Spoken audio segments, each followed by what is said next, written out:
Oke, selamat pagi teman-teman semuanya. Ketemu lagi dengan saya Surya MS Review. Kesempatan kali ini saya akan membahas Redmi Smart Band Pro, teman-teman. Ini adalah Redmi Smart Band Pro saya. Barang lama ya. Namun demikian ini akan saya review karena banyak sekali pertanyaan terkait Redmi Smart Band Pro ini. Jadi pertanyaan yang banyak muncul adalah tentang bagaimana kualitasnya setelah beberapa saat dipakai. Untuk informasi teman-teman semuanya bahwa saya sudah menggunakan Redmi Smart Band Pro ini selama kira-kira 1 tahun teman-teman, dari Februari 2022. Dan saya akan memberikan beberapa review ya. Yang pertama untuk masalah aplikasi ya. Jadi aplikasi yang saya gunakan adalah ya memang aplikasi standar dia ya teman-teman. Aplikasi yang saya gunakan adalah bawaan dari Redmi Smart Band Pro.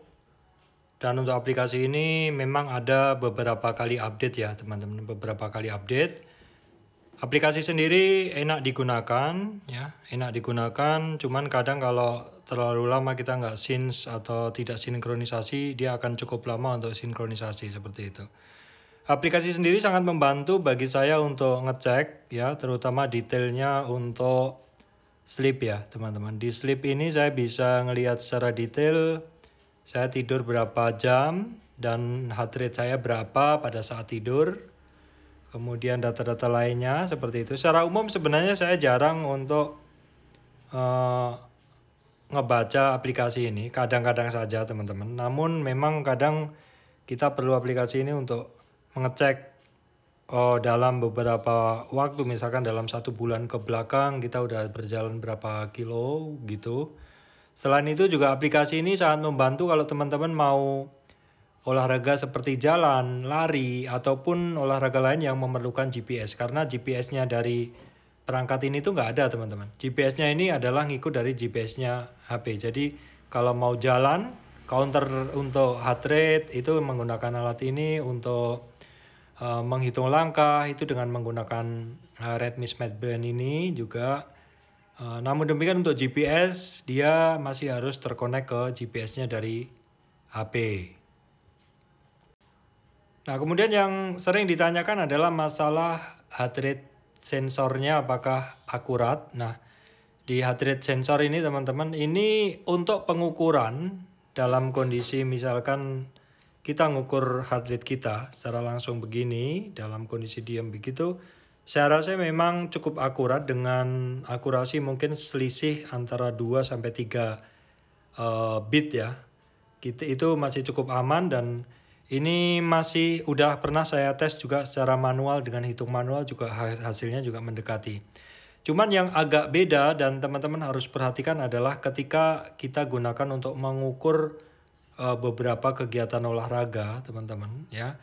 Misalkan saya biasanya berkegiatan naik motor begitu, misalkan jemput anak saya biasanya pengen nge-tracking ketika di kegiatan naik motor itu berapa heart rate saya begitu. Saya kadang mengaktifkan freestyle ya, freestyle terus saya pakai di wrap. Namun demikian ternyata dari hasil pembacaan pada beberapa kondisi ketika saya menggunakan alat ini terlalu longgar, ternyata dia membaca heart rate-nya kurang tepat ya teman-teman. Misalkan ketika saya sedang naik motor, pernah saya cek heart rate saya kok 100. Padahal saya naik motor dalam kondisi tidak terengah-engah, tidak berat napasnya seperti itu, namun heart rate saya 100. Usut punya usut ternyata tangan saya adalah, atau pemasangan di tangan saya adalah kurang kuat atau kurang ketat ya. Jadi ini penting sekali untuk teman-teman yang menggunakan alat ini adalah selalu pasangkan dengan ketat ya, dengan ketat seperti ini. Dengan ketat seperti ini supaya heart rate-nya secara akurat terbaca. Selain itu teman-teman, yang pernah saya dapatin adalah ketika saya menggunakan untuk alat ini untuk ini ya, jumping jack ya, seperti ini. Ketika saya jumping jack seperti ini, ketika alat ini tidak secara kuat menekan ke wrist atau ke pergelangan tangan ini, ternyata hasilnya juga tidak akurat. Jadi harus benar-benar ketat ya. Karena kalau longgar sedikit begini teman-teman, Karena kalau longgar sedikit begini dia ada vibrasi. Nah, ketika ada vibrasi berlebihan itu heart rate-nya bisa membaca lebih tinggi. Padahal kalau saya compare dengan hitungan secara manual, ternyata heart rate saya nggak lebih tinggi. Nah, cara mengatasi seperti itu gimana? Misalkan Redmi Band Anda ini ngebaca heart rate yang Anda perkirakan lebih tinggi dari sebenarnya, maka caranya adalah Anda lepas dulu. Kalau saya adalah saya lepas dulu biasanya. Misalkan saya berolahraga, tiba-tiba heart rate saya kok terhitung tinggi sekali, padahal saya sendiri nggak merasa berat gitu. Maka saya akan biarkan dulu, lepas dulu sampai dia 0 lagi seperti ini, baru saya pasang lagi. Nah, dari situ biasanya ketika kita pasang dengan lebih kencang, itu ternyata hasilnya akan lebih akurat. Jadi sekali lagi kuncinya adalah harus akurat. Oke, kemudian saya akan membahas tentang kualitasnya ya. Kalau dari strap, ini udah ganti 3 kali teman-teman. Dalam setahun saya udah ganti strap 3 kali. Dimana strap aslinya itu lentur. Tapi sudah putus di sini ya. Terus kemudian juga sudah di sininya udah deformate atau tidak kencang lagi. Saya harus ganti strapnya. Terus kemudian strap yang saya beli, ini bukan strap aslinya. Ini strap nggak tahu strap, bukan asli pokoknya. Ini harganya 30.000. Ini juga karena bukan asli juga pudar teman-teman ya. Terus kemudian ini juga yang bukan asli juga, warnanya dulu orange bagus, sekarang juga udah pudar. Aslinya seperti ini yang di dalam ini, sekarang udah pudar juga. Terus kemudian kita lepas. Nah, kita coba. Ini beberapa kali strap saya ini rusak di bagian ini teman-teman, sehingga alat ini lepas sendiri lepas gitu. Nah, kemudian yang juga mau saya sampaikan teman-teman adalah ini di beberapa sudutnya dia udah lepas, ada groove seperti ini, jadi retak ya seperti ini. Ini juga satunya juga masih bisa ngunci, tapi ya mungkin akan beda lah kalau dia tidak rusak. Saya nggak tahu kenapa bisa begitu, karena ini alat juga nggak pernah jatuh, ini alat nggak pernah ini juga. Mungkin memang saya masangnya nggak tepat atau memang saya pas ini nekan ini. Tapi yang pasti ini nggak pernah jatuh alat ini ya. Jadi ininya lepas saja, tapi masih bisa. Saya pakai keseharian juga semuanya masih bisa teman-teman ya. Nah begini langsung. Jadi ada bunyi cetat gitu, dia udah kenceng. Jadi permasalahan di strap itu ya, 2 bulan sekali lah atau 3 bulan sekali beli strap yang baru. Harganya lumayan ya, 30.000 lumayan karena cukup sering jadinya gitu. Terus adalah yang perlu saya sampaikan juga, kalau yang lainnya menu-menunya saya cukup oke ya. Menu-menunya cukup oke. Menu-menunya cukup oke, coba kita teliti satu-satu deh. Kita teliti satu-satu. Oke, kita stop dulu untuk ininya. Oke, dari sini kita lihat dulu untuk menunya memang sangat mudah. Dari sini pembacaan awal kita tahu kalori, kita tahu step, kita tahu jam, bitrate dan baterai ya, heart rate ya maksud saya. Nah, kemudian kita geser ke kanan kalau mau mengukur heart rate, atau kita geser ke atas. Nah, di sini menunya sangat enak karena kita bisa langsung mau olahraga bisa. Dimana ini variasi olahraga yang udah saya set. Kemudian mau ngecek heart rate juga bisa langsung.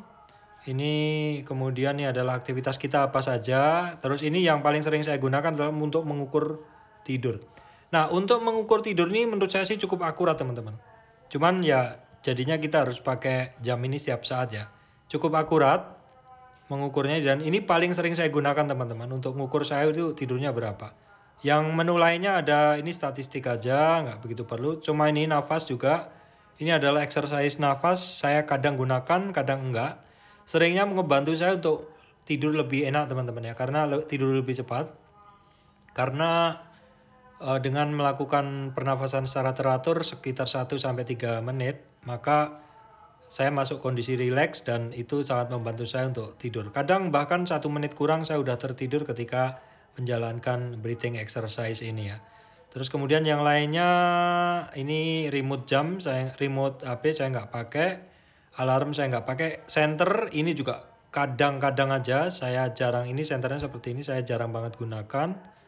Yang lainnya pengaturan aja, ini timer kadang perlu kadang enggak. Kadang kalau saya masak mie kadang mungkin perlu timer, atau saya ngisi air perlu timer, kadang seperti itu, kadang enggak juga. Yang lainnya apa? Testing musik saya jarang pakai. Menstruasi ya biasa untuk ngukur fertilitas atau cycle-nya dari mama, dari istri saya gitu. Terus kemudian yang lainnya sih saya nggak begitu gunakan. Itu aja sih teman-teman. Jadi mungkin itu menjawab keinginan teman-teman ya. Nah untuk harga dulu saya belikan 600-an ya. Tapi sekarang kayaknya sekitar 500. Dan memang secara umum ini barang hitungannya memang cukup sering ada barang barunya. Jadi ya wajar lah kalau harganya akan turun seiring waktu. Saya rasa itu ya teman-teman. Kalau masalah yang lainnya sih saya rasa teman-teman bisa pelajari. Intinya itu aja sih. Intinya di heart rate-nya kalau teman-teman pakai itu harus benar-benar kencang ya, harus benar-benar kencang seperti itu. Terus kemudian strapnya ada yang nanya, bisa nggak pakai punya Mi Band? Saya memang melihat sekilas memang bentuknya mirip, namun saya nggak bisa memastikan apakah benar-benar bisa fit karena saya sendiri nggak punya Redmi Band-nya, Mi Band-nya ya. Ada baiknya teman-teman tanyakan langsung ke sellernya, ke penjualnya karena dia tentunya lebih tahu apakah strapnya ini cocok untuk yang lainnya.